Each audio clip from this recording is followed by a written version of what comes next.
हमको खदशा ये है कि अब जब एएसआई की रिपोर्ट आएगी तो बीजेपी आरएसएस एक नैरेटिव सेट करेगी।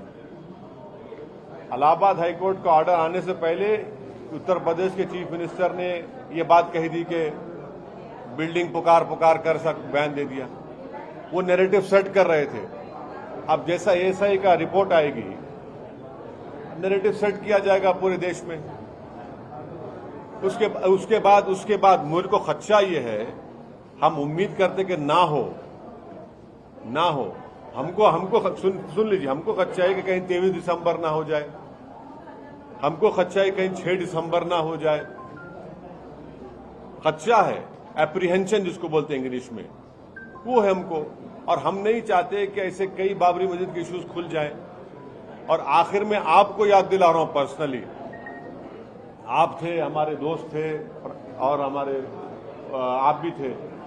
जब बाबरी मस्जिद का फैसला आया था, मैंने कहा था कि ये सब खुलेंगे, ये सब मसले बढ़ेंगे।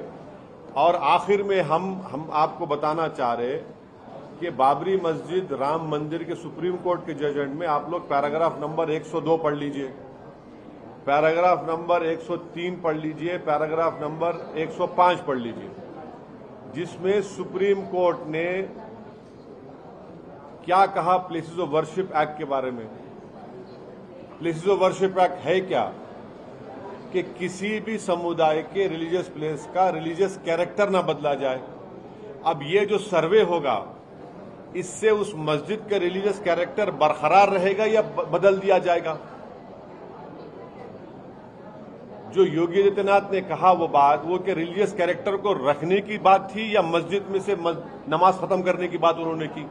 तो इसीलिए हम आपसे कह रहे हैं कि सुप्रीम कोर्ट ने वाज़े तौर पर, जिसमें अभी प्रेजेंट चीफ जस्टिस साहब भी उस बेंच में थे, उसमें पैराग्राफ नंबर 102 में उन्होंने कहा कि in providing a guarantee for the preservation of the religious character of places of worship as they existed on 15/8/1947 and against the conversion of places of public worship, Parliament determined that independence of colonial rule furnishes a constitutional basis for healing the injustice of the past by providing the confidence to every religious community that their place of worship will be preserved and that their character will not be altered.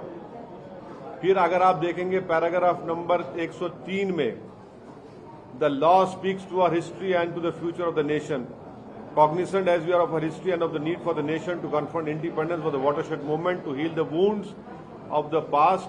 Historical wrongs cannot be remedied by the people taking the law in their own hands. In preserving the character of places of worship, Parliament has mandated in no uncertain terms that the history and its wrongs shall not be used as instruments to oppress the present and the future.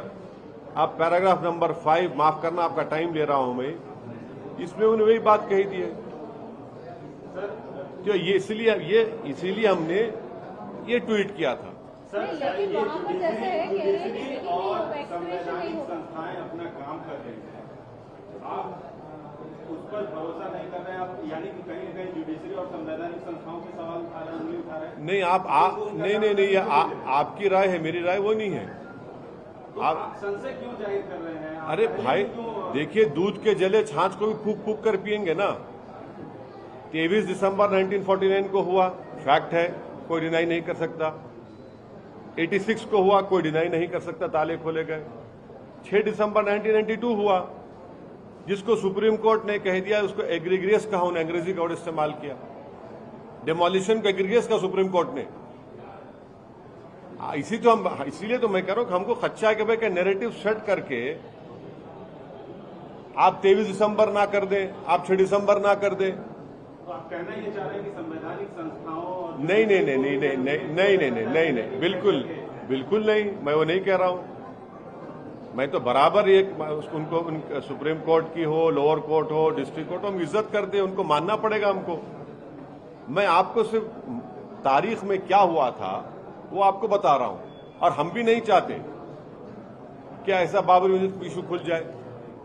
हमको अब तकलीफ इस बात की है कि मुख्यमंत्री हैं, आप किसी की तरफदारी क्यों कर रहे हैं? वो तो अपने नहीं, आप मुख्यमंत्री है ना, आप मुख्यमंत्री हैं, आप कैसा किसी की तरफदारी करेंगे? और ऑर्डर आने से पहले आपने अपना उस पर इज़हार ख्याल कर दिया।